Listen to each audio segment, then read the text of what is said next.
Hello friends, જય માતાજી, જય શ્રી કૃષ્ણ. સ્વાગત છે તમારું મારા કિચનમાં. તો ફ્રેન્ડ્સ, આજે આપણે બનાવીશું થેપલી વળવાની ઝંઝટ વગર અને પ્રોટીનથી એકદમ ભરપૂર અને શિયાળા માટે સ્પેશિયલ એકદમ શુગર ફ્રી બે અલગ રીતે બનતા ખજૂર બિસ્કિટની રેસીપી બની અને એકદમ કડક ખજૂરમાંથી મિનિટોમાં બની જાય તેવી ટિપ્સ સાથે. તો ફ્રેન્ડ્સ, આખી રેસીપીને સ્કીપ કર્યા વગર જરૂરથી જોજો. તો ફટાફટ આવી જાઓ કિચનમાં. તો ફ્રેન્ડ્સ, ખજૂર બિસ્કિટ બનાવવા માટે અહીંયા મેં આ રીતનો જે કડક ખજૂર આવે તે લઈ લીધો છે અને તેમાંથી થળિયાનો ભાગ અલગ કરી લીધો છે. હવે અહીંયા આપણે આ કડક ખજૂરમાંથી મિનિટોમાં ખજૂર પાક બનાવવા માટે તમે આ ખજૂરને એકદમ ઝીણો કટ કરીને પણ લઈ શકો છો. આ રીતે. પણ હું અહીંયા આ ખજૂર બિસ્કિટને ફટાફટ બનાવવા માટે આ રીતે એક મિક્સર જાર લઈને આ બધા જ ખજૂરને તેમાં ક્રશ કરીને લઈ રહી છું, જેનાથી આપણો ખજૂર પાક એકદમ મિનિટોમાં રેડી થઈ જાય છે. તો મેં આ રીતે ખજૂરને થોડો ક્રશ કરી લીધો છે, તમે જોઈ શકો છો. તો આપણે આ બધા જ ખજૂરને આ રીતે ક્રશ કરી લેવાનો છે. તો અહીંયા મેં બધા જ ખજૂરને મિક્સર જારમાં ક્રશ કરી લીધો છે. તો હવે આપણે ખજૂર પાક બનાવીશું. તો ખજૂર પાક બનાવવા માટે અહીંયા મેં એક નોનસ્ટિક કઢાઈ લઈ લીધી છે. હવે તેમાં 1 ચમચી જેટલું ઘી એડ કરીશું. હવે તેમાં થોડા ડ્રાય ફ્રૂટ્સ રોસ્ટ કરી લઈશું. આપણે આ ડ્રાય ફ્રૂટ્સને એકાદ મિનિટ માટે જ રોસ્ટ કરવાના છે. આ રીતે ડ્રાય ફ્રૂટ્સને રોસ્ટ કરીને એડ કરવાથી એકદમ ક્રન્ચી ટેસ્ટ આવે છે. અને આપણે આ ડ્રાય ફ્રૂટ્સને એવી રીતે એડ કરીશું જે બાળકો નહીં ખાતા હોય ને તેને પણ ખબર નહીં પડે. હવે આપણા ડ્રાય ફ્રૂટ્સ રોસ્ટ થઈ ગયા છે, તો હવે આપણે તેને કાઢી લઈશું. હવે ફરી આપણે એ જ કઢાઈમાં 1 ચમચી જેટલું ઘી એડ કરીને પીસેલો ખજૂર એડ કરી દઈશું. ફ્રેન્ડ્સ, અહીંયા આપણે આ ખજૂરને મિક્સરમાં ક્રશ કરીને લીધો છે, તો આપણે વધારે હલાવવાની મહેનત પણ નહીં લાગે અને ફટાફટ રેડી થઈ જશે. હવે આપણે આ ખજૂરને એકદમ મીડિયમ ગેસની ફ્લેમ પર સોફ્ટ થાય ત્યાં સુધી શેકી લેવાનું છે. એ સતત હલાવતા રહેવાનું છે. તો આપણે ખજૂરને 2 થી 3 મિનિટ માટે શેકી લીધો છે અને તે થોડો સોફ્ટ પણ થઈ ગયો છે. તો હવે આપણે શું કરીશું, આ ખજૂર પાકને એકદમ માવા જેવો ટેસ્ટ આપવા માટે મોટી 2 થી 3 ચમચી જેટલી મલાઈ એડ કરીશું. મલાઈ આપણે ફ્રેશ લેવાની છે. તમે મિલ્ક પાવડર પણ એડ કરી શકો છો અને એ પણ ના હોય તો તમે એમનેમ પણ બનાવી શકો છો. હવે એકદમ સારી રીતે મિક્સ કરીને થોડી વાર શેકાવા દઈશું. ફ્રેન્ડ્સ, જો તમને મારી રેસીપીઓ ગમતી હોય તો વિડીયોને લાઇક અને ફ્રેન્ડ્સ ગ્રુપમાં શેર જરૂરથી કરજો. અને નવી રેસીપી જોવા માટે ચેનલને સબસ્ક્રાઈબ કરી બેલ આઇકોન પ્રેસ કરી દેજો. હવે આપણે આ ખજૂરને શેકાતા 7-1 મિનિટ જેવું થઈ ગયું છે. તો હવે તેમાં 1 ચમચી જેટલું ઘી એડ કરીશું. આપણે આ જ રીતે થોડી વાર 1 ચમચી ઘી એડ કરીને ખજૂર પાકને રેડી કરીશું.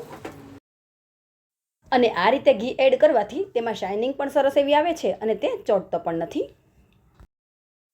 તમે જોઈ શકો છો ફ્રેન્ડ્સ કે હવે આપણો આ ખજૂર કડાઈમાં બિલકુલ ચોંટતો નથી. તો હવે આપણો ખજૂર પાક રેડી થઈ ગયો છે. આપણે ગેસની ફ્લેમ બંધ કરી દઈશું અને આપણે આ ખજૂરને 3 ભાગમાં ડિવાઈડ કરી લઈશું.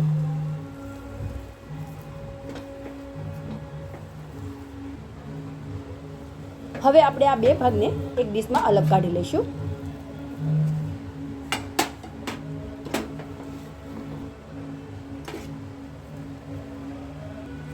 હવે અહીંયા વધેલા આ ત્રીજા ભાગમાં આપણે રોસ્ટ કરેલા ડ્રાય ફ્રૂટ્સ એડ કરી દઈશું આ રીતે અને એકદમ સારી રીતે બધું મિક્સ કરી લઈશું.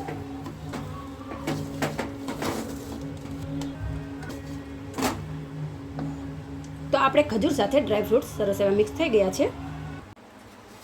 તો ફ્રેન્ડ્સ, હવે આપણે આ રીતનું કોઈ પણ એક સ્ટીલનું વાસણ લઈ લેવાનું છે, જેને આ રીતે ઘીથી ગ્રીસ કરી લેવાનું છે. જો તમારી પાસે બટર પેપર હોય તો તમે એ પણ લઈ શકો છો. હવે આપણે લીધેલા 2 ભાગમાંથી આપણે 1 ભાગ આમાં એડ કરી દઈશું. હવે એકદમ સારી રીતે પ્રેસ કરતા જઈને તેને ફેલાવી લઈશું આ રીતે. હવે ખજૂર બિસ્કિટ બનાવવા માટે અહીંયા મેં આ રીતના મોળા જે બિસ્કિટ આવે તે લઈ લીધા છે. તમે આ રીતે નાના અથવા તો મોટા બિસ્કિટમાંથી પણ બનાવી શકો છો. હવે આપણે રીતે 1 બાય 1 બિસ્કિટને તેમાં એડ કરતા જઈશું. ફ્રેન્ડ્સ, અત્યારે હું આ ખજૂર બિસ્કિટને આ રીતના સ્ટીલના વાસણમાં બનાવી રહી છું. તમે બીજા કોઈ પણ વાસણમાં બનાવી શકો છો. અહીંયા આપણે આ રીતે બિસ્કિટને એડ કરી દીધા છે. હવે આપણે આ ડ્રાય ફ્રૂટ્સવાળું મિશ્રણ તેના ઉપર એડ કરી દેવાનું છે. અને ફ્રેન્ડ્સ, આ જ મિશ્રણમાંથી તમે ખજૂર પાક બોલ્સ પણ બનાવી શકો છો. હું તમને કરીને બતાવીશ. આ રીતે થોડું મિશ્રણ હાથમાં લઈને આ રીતે તેનો બોલ્સ બનાવી લેવાનો છે. આ રીતે હવે આપણે આ ખજૂરપાક બોલ્સને આ રીતે ટોપરાના છીણથી કોટ કરી લેવાનું છે. તેનાથી શું થશે કે તે ચોટશે પણ નહીં અને તેનો ટેસ્ટ પણ એકદમ સરસ આવશે. તો હવે આપણે આ મિશ્રણને બિસ્કિટ ઉપર એડ કરી દઈશું.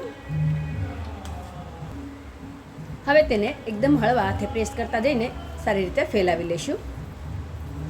તો આપણે બીજી લેયરને પણ એકદમ સારી રીતે ફેલાવી લીધી છે.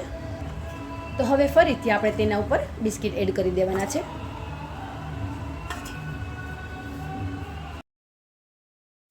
હવે વધેલું મિશ્રણ પણ તેના ઉપર એડ કરી દઈશું અને એકદમ સારી રીતે તેને ફેલાવી લઈશું. તો હવે આપણે ઉપરની લેયર પણ એકદમ સારી રીતે ફેલાવી લીધી છે. આપણા ખજૂર બિસ્કિટ એકદમ રેડી થઈ ગયા છે. તો હવે આપણે તેના ઉપર થોડું આ રીતે ટોપરાનું છીણ એડ કરી દઈશું. ટોપરાનું છીણ એડ કરવાથી તેનો લુક અને ટેસ્ટ બંને એકદમ સરસ આવે છે. તો ફ્રેન્ડ્સ, આપણે આ ખજૂર પાકને 3 લેયરમાં સેટ કરેલો છે. તો તેને ઠંડુ થતાં થોડો સમય લાગશે. આપણે તેને 30 મિનિટ જેવું ઠંડુ થવા દઈશું. ત્યાર પછી તેને તેમાંથી કાઢી લઈશું.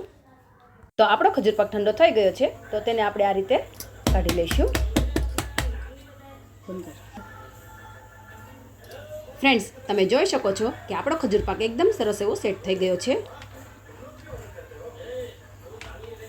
તો હવે આપણે તેને કટ કરી લઈશું. ફ્રેન્ડ્સ, અહીંયા આપણે આ ખજૂર પાકને કટ કરવા માટે એકદમ ધારવાળું ચપ્પુ લેવાનું છે, જેથી તે આસાનીથી કટ થઈ જાય. ફ્રેન્ડ્સ, અહીંયા તમારે એક વાતનું ખાસ ધ્યાન રાખવાનું છે કે તમે જે કોઈ વાસણમાં આ રીતે ખજૂર પાકને સેટ કરવાના હોય તેને એકદમ સારી રીતે ઘીથી ગ્રીસ કરી લેવું, જેથી તે આસાનીથી નીકળી જાય. તો ફ્રેન્ડ્સ, તમે પણ આ ટ્રીક ફોલો કરીને એકવાર ખજૂર પાક જરૂરથી ટ્રાય કરજો અને મને ફીડબેક આપવાનું ભૂલતા નહીં. તો ફ્રેન્ડ્સ, અહીંયા મેં ખજૂર બિસ્કિટને એકદમ મીડિયમ પીસમાં કટ કરી લીધા છે. હું તમને એક કાઢીને પણ બતાવીશ. આ રીતે તમે જોઈ શકો છો ફ્રેન્ડ્સ કે આપણો ખજૂર બિસ્કિટ એકદમ મસ્ત બનીને રેડી થયો છે. અને આ રીતે વચ્ચેની લેયરમાં ડ્રાયફ્રૂટ્સ એડ કરવાથી બાળકોને ખબર પણ નહીં પડે અને તે આસાનીથી ખાઈ લેશે.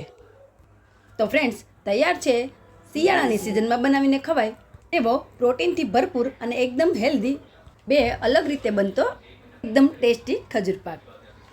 તો એકવાર જરૂરથી ટ્રાય કરજો. બાય ફ્રેન્ડ્સ, જય માતાજી, જય શ્રી કૃષ્ણ. ફરી મળીશું નવી રેસીપી સાથે. Thanks for watching video.